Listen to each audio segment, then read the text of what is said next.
What if the choices you made today weren't really yours? What if the feeling of freedom you carry around is the most sophisticated cage ever built? I'm not talking about conspiracy. I'm talking about design, systems so embedded in daily life you've stopped noticing them entirely. Architecture doesn't just describe buildings. It describes the invisible structures that shape what you think, what you want, and what you believe you're allowed to do. In the next 20 minutes, you're going to see the framework that governs modern life, and once you see it, you cannot unsee it. Let's start with a simple question: why do you wake up at the same time, take the same route to work, eat at the same hours, and spend your evenings the same way, without anyone forcing you to? The answer isn't discipline. It's architecture. Someone designed that schedule long before you were born, and you inherited it as if it were nature. The Industrial Revolution didn't just create factories. It created the modern human, a being optimized for productivity, punctuality, and compliance. Before factories, most humans worked when they wanted, rested when they needed to, and organized time around seasons and sunlight, not clocks. Factory owners needed bodies at machines at specific hours. So they engineered culture itself, schools, church bells, wages tied to time, to make punctuality feel like morality. They didn't need guards. They built guilt. Show up late and you're not just inefficient, you're a bad person. That was the design.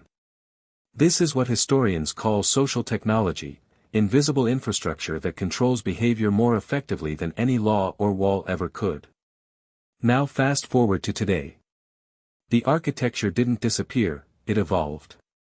And its new form is far more sophisticated than anything the industrial age imagined. Today the architecture lives in your phone. In your feed.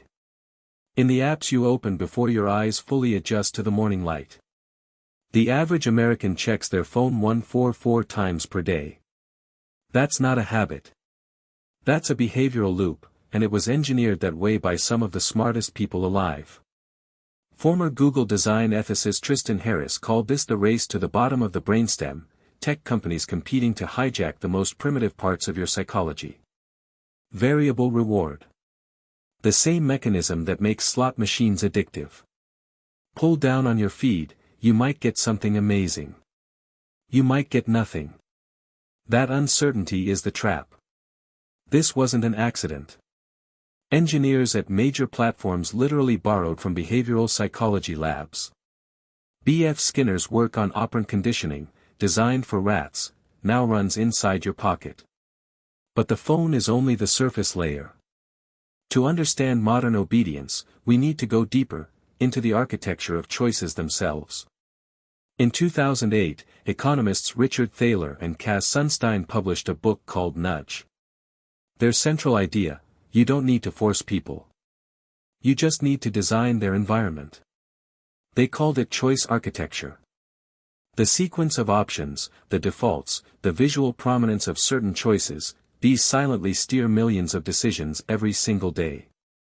A cafeteria that places fruit at eye level and hides desserts increases healthy eating by over 30%, without a single rule, fine, or lecture. Now scale that logic to your entire digital life. Every default setting, every suggested contact, every recommended video, someone designed that environment to produce specific behavior. When Facebook changed its default privacy settings in 2010, making everything public, over 500 million users instantly became public figures without reading a single word. That's the power of a default. It requires no persuasion. It requires no advertising. It just requires inertia, and humans are powerfully inert. Psychologists call this the status quo bias. We prefer the current state of things not because it's good for us, but because changing it requires effort, and effort feels like loss. So the architects of modern systems don't fight your nature. They use it. They place the profitable option exactly where your laziness will land. Let's talk about the workplace, because the architecture of obedience there is a masterclass in invisible control. The open office wasn't designed for collaboration. Research consistently shows it destroys focus and increases stress. So why does every major company use it? Because visibility is control. When every employee can be seen by everyone else at all times, self-surveillance kicks in. You police yourself better than any manager could. This is Jeremy Bentham's Panopticon, a 1791 prison design where inmates could always be watched but could never know when. The uncertainty alone created perfect compliance. Michel Foucault studied this concept for decades. His conclusion: modern power doesn't oppress. It normalizes. It makes certain behaviors feel natural, correct, and almost biological. That's the genius of invisible architecture. It doesn't command. It shapes. It doesn't punish, it excludes. Step outside the norm and you don't get arrested. You just get quietly left behind. Now let's go where most people refuse to look, into the architecture of your attention itself. Your attention is the most valuable commodity on Earth right now. Not oil. Not data. Attention. Because everything else follows from it. Tim Wu, in his book The Attention Merchants, traces how the sale of human attention began with 19th-century newspapers, and has been accelerating ever since. Today the business model is simple: capture attention, hold it as long as possible, and sell access to it. You are not the customer. You are the product being sold. Netflix's Reed Hastings famously said their biggest competitor is sleep. Think about what that means. The systems you use daily are optimized to colonize your unconscious hours. The Autoplay feature alone, a single design decision, has been estimated to account for over 70% of total watch time on certain platforms. One choice. Billions of hours consumed. This is what philosophers call a heteronomous life, a life whose direction is set by external forces, disguised as personal preference. You believe you chose what to watch tonight. But an algorithm processed 4,000 signals about your psychology and served you the option least likely to make you stop. And it worked. Because you're still here. That's not an insult, it's a data point. The most sophisticated prediction machines in history have been pointed directly at your behavior.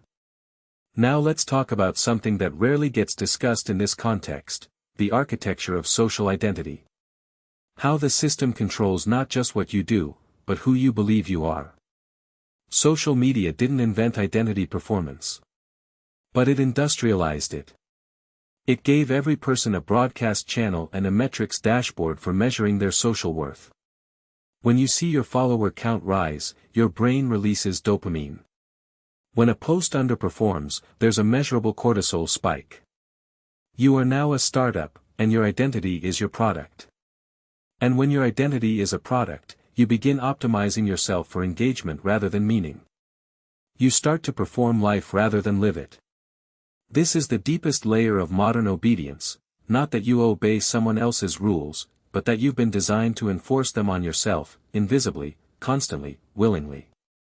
Now let's examine the financial architecture, because money is perhaps the most elegantly invisible control system ever constructed. Credit scores, insurance tiers, subscription tiers, these are behavioral management systems. They reward certain lifestyles and penalize others without a single law being written. Your credit score is a number that determines where you live, what car you drive, sometimes whether you get a job, and you never agreed to be measured by it. You just were. China took this concept and made it explicit with its social credit system, a visible, public, quantified score. Measuring citizenship compliance. The West called it authoritarian. But we already have invisible versions of the same thing. Insurance companies in the US already price your premiums based on your zip code, your social connections, your purchasing behavior. Not just your choices, your proximity to other people's choices. And now with AI, that architecture is becoming exponentially more precise. Predictive systems don't react to what you did, they predict what you're about to do, and act first. Amazon's anticipatory shipping patents describe sending products before customers order them, based on behavioral prediction models. You haven't decided yet. But the machine already has. This is the architecture of preemptive control. The system no longer waits for your decision. It shapes the environment so that your decision was never really necessary. So what does this mean for human agency? Are we actually free? Or are we executing pre-written scripts in an architecture we didn't build and can barely perceive? Philosopher Harry Frankfurt argued that true freedom isn't about having no constraints, it's about your desires being authentically your own. That's where modern architecture strikes deepest. When you want the things the system needs you to want, to work hard, consume, perform, scroll, repeat, coercion becomes unnecessary. Your freedom serves the architecture. Herbert Marcuse called this repressive desublimation. The system satisfies enough of your desires to prevent rebellion, while redirecting deeper longings into consumable products. Loneliness is packaged as social media followers. Purpose is packaged as brand loyalty. Rebellion is packaged as a subculture merchandise drop. The architecture adapts to every human need, and monetizes it.